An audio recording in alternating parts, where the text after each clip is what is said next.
back to Kirshner FarmStead. I hope that you are having a great weekend. I know that we are. Today we are going to be making Blaukraut, which is pretty much a sweet red sauerkraut, okay? So we are going to be doing it with fermenting. So the first thing, what you're going to need is you are going to need cabbage, apples, salt, and a jar. That's it. Okay, so it's super simple. I love fermenting. I don't know if you guys saw our sauerkraut video, but it's very similar to that. You just add an apple. Okay, so the first thing that we're going to do is we're going to remove the two outer leaves of the red cabbages. Oh, and first things first, you have to make sure that you weigh your cabbage.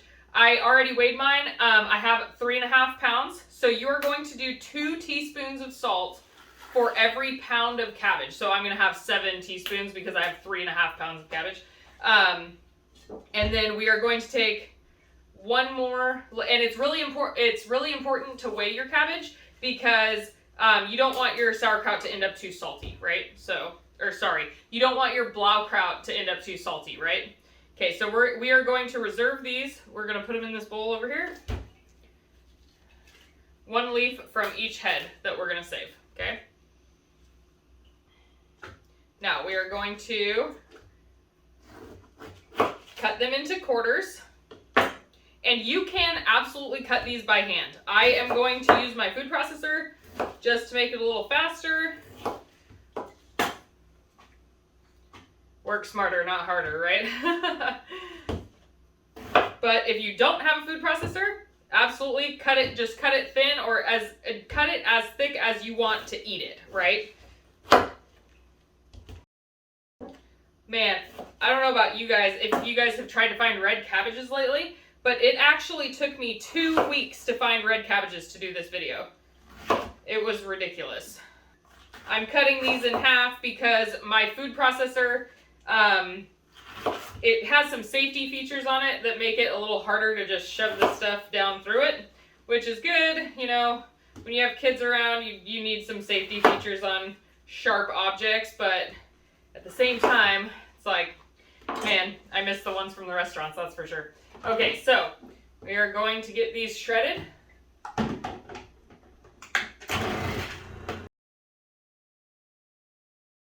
All right, you guys, so we are going to take, I filled this a little full, so we're going to take and we're going to layer the cabbage and the salt, okay, and I'll show you why in just a second. Whew. That's full in there. Okay, so we're going to put about 1/4 of it in. There's actually some chunks bigger than I would have preferred, but it's okay. And we're going to do 7 teaspoons of salt total. So I'll do 2.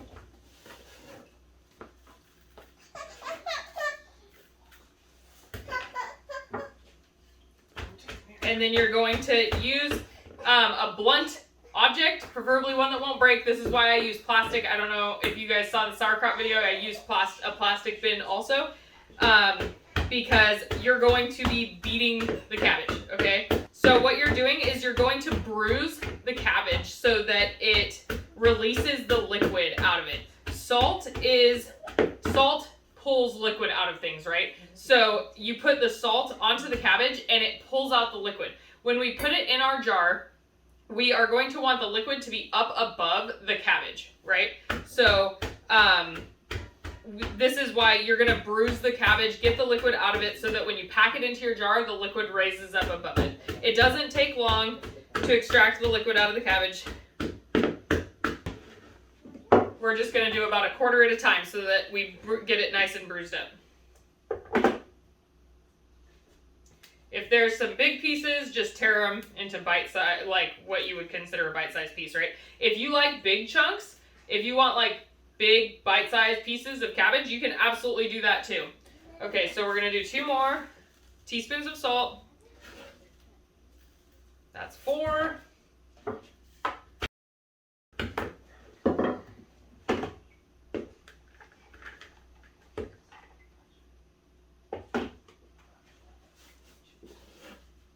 Okay, 2 more. That's 6. Remember, we want 7 total. You want 2 teaspoons of salt for every 1 pound of cabbage.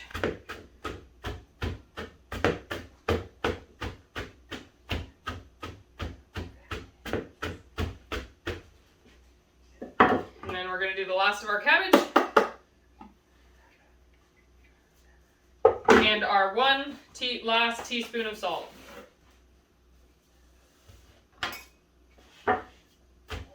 Salt aids in the fermenting process as well, keeping bad bacteria down, but allowing the good bacteria to grow and ferment the product. Now we are going to shred up our apples. I would have done this with the cabbage, but it was so full it wouldn't fit. So when you cut your apples, you're just gonna cut both sides like that, right? And then this is just like a super simple way to core an apple. If you guys have never seen it done like that, you just cut the 4 sides off.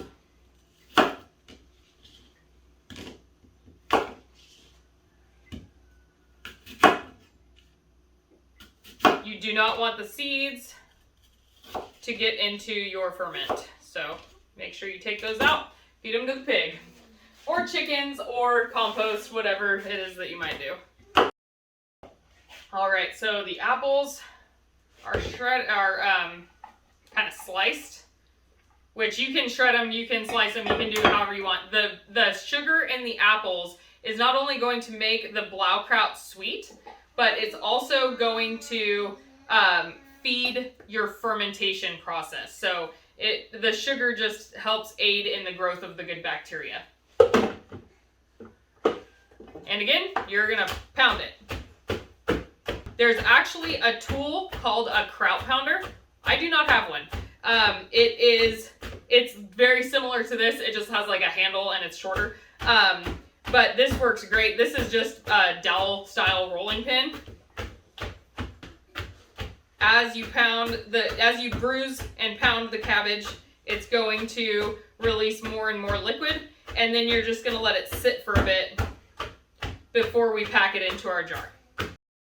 And you can see it's starting to there's moisture already coming out of the cabbage.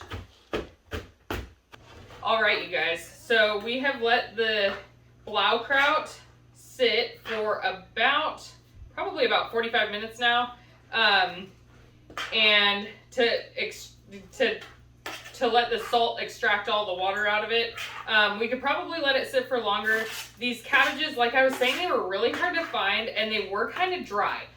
So if you experience that, and you just can't get enough juice out of it to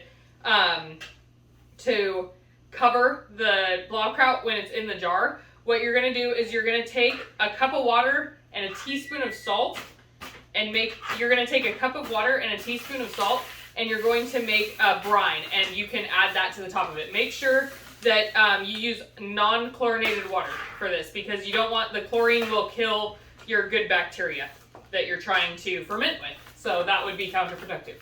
All right, so we're gonna start adding this to our jar. I just have my canning funnel here. And we're gonna add it in a little bit at a time, and kind of like we did the layering, and then crushing it down in between, we're gonna do the same thing here so that we can get as much in the jar as possible. My husband's family likes to serve Blaukraut as a side dish with brisket, and so I am hoping that we can make a brisket with some of this, because I've never actually had it fermented. I've only had it cooked. So when you are storing your fermented vegetables, you're going to want to keep them in a fairly room temperature location. You want it to be 68 to 72 degrees. If it's too hot, it'll ferment really fast, which is fine. You just have to make sure that you keep an eye on it. And then if it's too cold, it'll take a really long time to ferment. So I am going to keep an eye on this over the next hour or so to make sure that the liquid does come up all the way over the top, because if it doesn't, then I will add some of the water brine but I have a feeling that it's going to. Okay, so we are done crushing this down, and we are going to take, remember the reserved leaves that we used? We actually only need one. So we're going to take it, and we are going to put it in here and cap the top of the cabbage. So that what this is going to do is this is going to hold all the little pieces down to prevent them from floating up over the liquid. Hi, Colt. Are you watching Making Blaukraut? Say hi. Say hi. Okay, so you're gonna put the cabbage leaf down so that it covers the little pieces as best as you can, and then you're going to weigh it down. So you can either weigh it down with a 4-ounce jar. I don't have any empty 4-ounce jars, so I'm using one with honey. But what you can do is you can take the 4-ounce jar and put it straight into the top of the jar to weigh it down with the cabbage leaf there. The other option is a fermentation weight, which we do have. So that's what we're going to be using. Hold on, we'll do that in a second. Yeah, is that cool? So this is a fermentation weight, and all you're going to do, it has a little handle on the top, and you're just going to put it right on the top of it. And you can I can actually see the liquid coming up. Hey, stop. I can actually see the liquid coming up. I was a little worried about it covering it, but in about an hour, that should be completely covered. You want to talk about lids now? Yeah, lids? Is that a lid? Okay, let's talk about lids. Okay, so we have different options for lids, right? It could be as simple as just putting one of these plastic lids on there. Now, if you do that, you're going to have the bacteria, and the bacteria is going to produce gases, right? So as the bacteria produces the gases, it's going to build up in there. And if you don't burp the jar, all you have to do is open it up and release the gases out of it, right? Okay, you just have to remember to do that. Hey, that's yucky. Now I have to clean this. Okay, so this is a totally perfect option. You just have to make sure that if you are using one of these, you are going to remember to burp it every single day. Okay, here, take this one. I am going to wash this.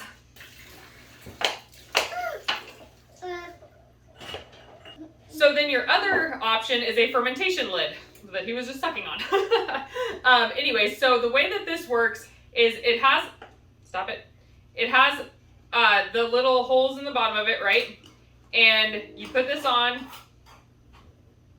and you're actually going to put water into this chamber. You're going to fill it up about halfway, and as the gases expand inside of the jar, they're going to push up through here, and the gases are going to come out, but it's not going to let bad bacteria in because the water is preventing that.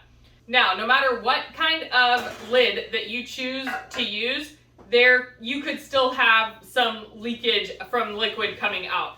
So what you're going to want to do is you're going to want to put it in some sort of plate, or pie pan, or cake pan, or whatever you choose. Even just a flat plate is fine. But if not, you might end up with your ferment all over the counter. All right. So we are going to get this. This is can you say Blaukraut? Yeah.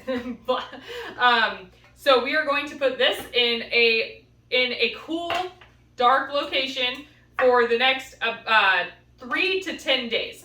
So we're going to taste it as the days go by to see when we are happy with the taste of the ferment. And then after that, we will put it into the fridge and save or share with friends, because that's quite a bit of cabbage. I really hope that you guys liked this video. If you have any questions, please leave them in the comments below. And if you liked it, please like and subscribe and give us a thumbs up. All right, I hope you have a good rest of your weekend. Bye. Say bye. Hi guys. We're going to test the Blaukraut today and see if it's ready to go in the fridge or if it needs to sit a little bit longer. Kirsty did it about a week ago now, and I'm the taste tester. So here we go. Let's see what it tastes like.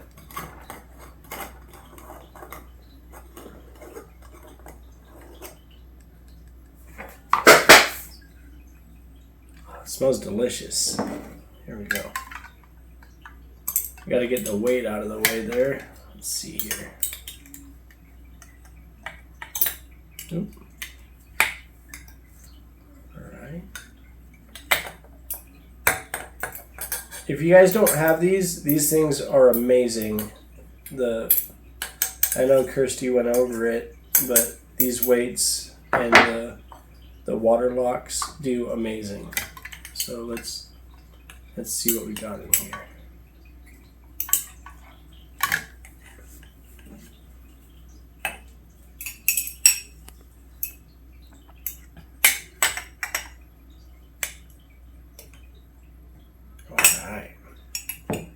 All right, so let's give it a taste.